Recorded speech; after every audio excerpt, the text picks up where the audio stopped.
అయోధ్య రాముల వారిని తలుచుకోకుండా ఉండలేము. అలాగే అయోధ్య పూజా సామాగ్రి కూడా వాడకుండా ఉండలేము. అయోధ్య పూజా సామాగ్రి వాడండి, మీ పూజని పరిపూర్ణం చేసుకోండి. డీలర్షిప్, డిస్ట్రిబ్యూషన్, హోల్సేల్ కై సంప్రదించవలసిన నంబర్లు.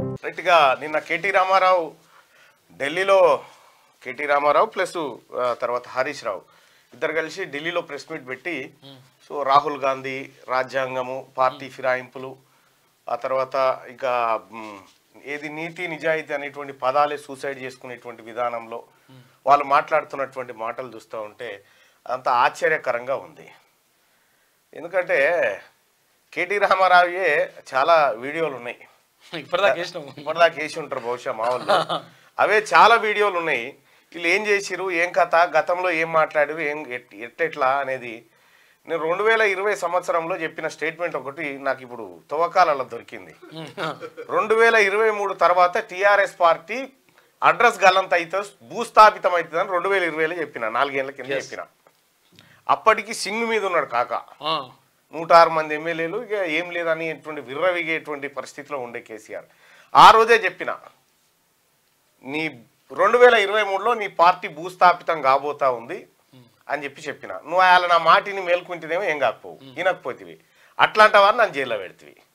ఆఖరికి ఏమైంది, ఇవాళ ఇదే పరిస్థితి వచ్చింది.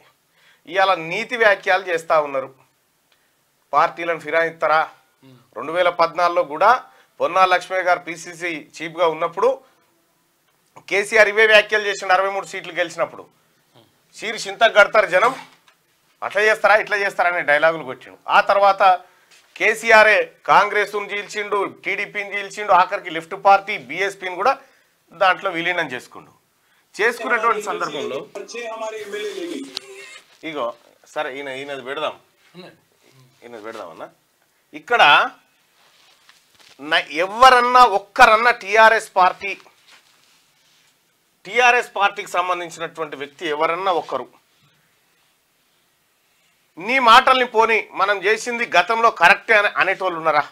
ఇవాళ నీ పార్టీని వదిలిపెట్టి పోతా ఉంటే ఇక మీరు చేస్తే సంసారం, అవతలోడు చేస్తే వ్యభిచారం అయినట్టుగా కాంగ్రెస్ పార్టీకి ఏ రోజు కూడా పార్టీలను ఫిరాయించాలనేటువంటి ఉద్దేశం లేకుండే మొన్నడ ముఖ్యమంత్రి రేవంత్ రెడ్డి గారు క్లియర్గా మనకు ప్రజలు ఇచ్చిన మ్యాండేట్ సరిపోతుంది, మనం అధికారానికి కావాల్సినటువంటి సంఖ్యాబలం ఉంది అనేటువంటి కట్టుబాట్లలో ఆయన ఉండి పరిపాలన కొనసాగిస్తూ ఉంటే నీ ప్రభుత్వాన్ని కూల్చేస్తాం, ఇంకా నెలనే ఉంటుంది, ఇంకా 3 నెలలే ఉంటుంది అన్న తర్వాత ఎవరైనా అధికార పక్షంలో ఉన్నటువంటి ఎవరైనా సహజంగా ఏ పని చేయాలో ఆ పని చేసిరు అంతే.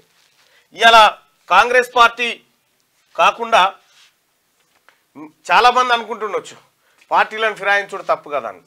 ఎస్, కాంగ్రెస్ పార్టీ, రాజీవ్ గాంధీ గారు పార్టీ ఫిరాయింపుల నిరోధక చట్టాన్ని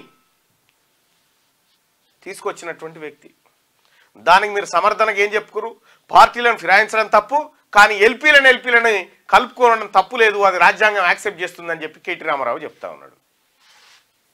అయితే ఒక మాట అడగదలుచుకున్నా నేను, వీళ్ళు అసలు వీటికి పోయింది ఏ పని మీద పోయారు?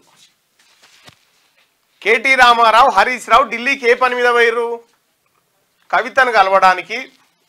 కవిత కేసు వ్యవహారంలో ఎందుకు ఉరికిర్రంటే ఇంటికి ఫోన్ చేసి కన్నీళ్ళు పెట్టుకుందట కవిత, నా పరిస్థితి ఏందని. సరే, సహజంగానే బిడ్డ జైల్లో ఉన్నప్పుడు తండ్రికి ఆవేదన జరుగుతుంది, ఆ ఫోన్ సౌలత్ ఉంటుంది అన్నట్టు ములాఖాత్ ఫోన్ సౌలత్లో కన్నీళ్ళు పెట్టుకుంది. కన్నీళ్ళు పెట్టుకుంటే అన్నను బావను పంపిస్తున్న బిడ్డ అని పోయారు. పోయిన తర్వాత వీళ్ళు పోయిందేమో చెల్లె కోసం, ఇలా చెల్లెని జైలు వేసిందేమో ఎన్డీఏ సర్కార్. ఎన్డీఏ సర్కార్ అంటే ఎవరు? భారతీయ జనతా పార్టీ సారథ్యంలో నడుస్తున్నటువంటి ఆ సర్కార్. మా చెల్లెను అక్రమంగా అరెస్ట్ చేసిర్రు, మా చెల్లెను అన్యాయంగా జైల్లో పెట్టిరని వీళ్ళు ప్రెస్ మీట్ పెట్టి నరేంద్ర మోడీ గారినో ఎన్డీఏ ప్రభుత్వాన్నో వాళ్ళ పాలసీలను విమర్శిస్తే బాగుండేది. అది చేయకుండా రాహుల్ గాంధీ గారికి సంబంధించి, రాహుల్ గాంధీ గారు రాజ్యాంగం పట్టుకుంటారు, రాహుల్ గాంధీ గారు ప్రజాస్వామ్య పరిరక్షణ అంటారు, ఇక్కడ కింది స్థాయిలో పార్టీలు ఫిరాయింపులు చేస్తూ ఉన్నారు అని కొత్త దుకాణం పెట్టిండు. అంటే ఈ బీజేపీతోని లోపాయకారి ఒప్పందంలో ఇది మాట్లాడాలనుకుంటున్నారా, లేకపోతే ఇటు రాశాం లోపాయకారి ఒప్పందంగా మాట్లాడాలనుకుంటున్నారా, లేకపోతే ఇంకేంది? ఇక్కడ పార్టీ ఫిరాయింపుల చట్టాన్ని తీసుకొచ్చింది కాంగ్రెస్ పార్టీ ప్రభుత్వం, స్వర్గీయ రాజీవ్ గాంధీ గారు తీసుకొచ్చిండు. పార్టీ ఫిరాయింపుల చట్టం కూడా ఉత్తగేం రాలే. ఆ రోజు రాజీవ్ గాంధీ గారు అబ్జల్యూట్ మెజారిటీ భారీ సీట్లను, లోక్సభ సీట్లను ఈ దేశంలో కాంగ్రెస్ పార్టీ గెలిచిన తర్వాత ఆ రోజు పుంజాల శివశంకర్ గారు, మాజీ కేంద్ర న్యాయశాఖ మంత్రి, మున్నూరు కాపు బిడ్డ, సికింద్రాబాద్ స్థానంలో అంతకంటే ముందు బై ఎలక్షన్లో గెలిచి ఆ తర్వాత మళ్ళీ సాధారణ ఎన్నికల్లో గెలిచి ఆ తర్వాత ఇందిరాగాంధీ గారి మరణం చనిపోయిన తర్వాత పుంజాల శివశంకర్ గారిని అక్కడ కావాలని చెన్నారెడ్డి లాంటి వాళ్ళు కొంతమంది ఓడించడం కోసం సర్వశక్తులు ఒడ్డిరు, సరే చేసిరు, అయిపోయింది.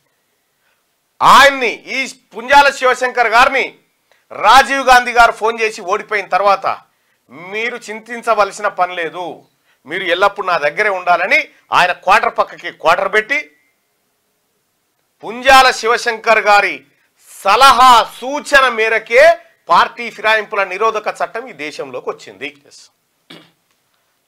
ఈ తెలుగు బిడ్డే, ఈ తెలంగాణ బిడ్డే ఈ పని చేసిండు.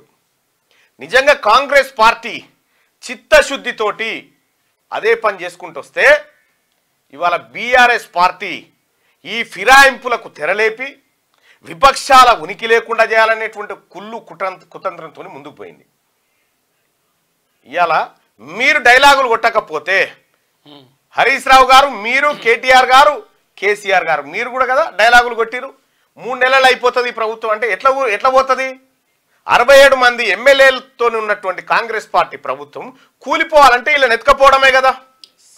అంటే మీ వాళ్ళని ఎత్తుకపోతాం, కాంగ్రెస్ పార్టీ అధికారాన్ని దించేస్తాం అనేటువంటి అహంకారపూరిత మాటలతోని మీరు మాట్లాడిన తర్వాత మరి ఇక్కడ ఉన్న కాంగ్రెస్ పార్టీ ప్రజలు ఇచ్చినటువంటి మ్యాండేట్ని కాదని ప్రజా అభిప్రాయానికి వ్యతిరేకంగా మీరు వ్యవహరిస్తున్నప్పుడు ఒక అడుగు స్టెప్ ముంగడికి చేయాల్సి వస్తుంది, తప్పది. అదే జరిగింది. ఇలా నువ్వు పోయినసారి ఏం చెప్పినావు కేటీ రామారావు, నిన్నేం మాట్లాడుతున్నావు ఆ వీడియో, ట్విట్టర్ వీడియో ఏది?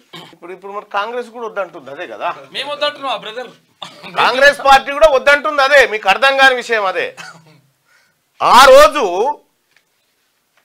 ఇక కాంగ్రెస్ పార్టీని వాస్తవానికి తెలంగాణ రాష్ట్రాన్ని ఆ తల్లి సోనియా గాంధీ ఇయ్యకపోయినుంటే మీరెవరు, మీరు ఎక్కడి బిచ్చగాళ్ళు, మీ అయ్యేమంటాడు నువ్వేమంటాడు. ఇంకా సిగ్గు ఎగ్గు లేకుండా ఇంకా ఢిల్లీకి పోయి ఈడ పెట్టనంటివి ప్రెస్ మీట్, ఈడ ప్రెస్ మీట్ పెట్టి నీ ఎమ్మెల్యేలను ఆపుకొని చూడు, నీ ఎమ్మెల్సీలను ఆపుకొని చూడు. చేతగానటువంటి వ్యవహారంతో ఇవాళ ప్రజలు ఎన్నుకున్న ప్రభుత్వాన్ని కూలుస్తావా నువ్వు? ఎట్లా కూలుస్తావు? అంటే అహంకారమా?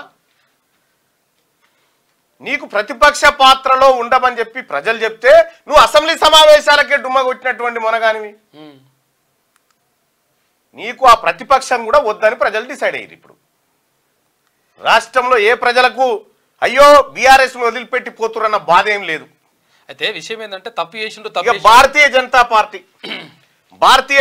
పార్టీ మాట్లాడుతూ ఉంది ఏమని, రాజీనామా చేసే మా పార్టీలోకి రావాలంటారు. ఓకే, మీరు మంచి సిద్ధాంతంతోనే ఉన్నారనుకుందాం. కానీ మధ్యప్రదేశ్లో నిన్నగాక మొన్న కాంగ్రెస్ పార్టీ ఎమ్మెల్యేలను బీజేపీలో చేర్చుకొని ఏకంగా మంత్రిగా ప్రమాణ స్వీకారం చేయించారు 2 సార్లు. ఏది మరి ఆ మధ్యప్రదేశ్లో నీతి ఈడో నీతి ఉంటుందా? మీకు మాట్లాడడానికి అర్హత లేదు. పార్టీ ఫిరాయింపుల మీద అటు బీఆర్ఎస్కు కానీ ఇటు బీజేపీకి కానీ మాట్లాడే అర్హత లేదు. ఇది స్పష్టంగా చెప్పదలుచుకున్నా.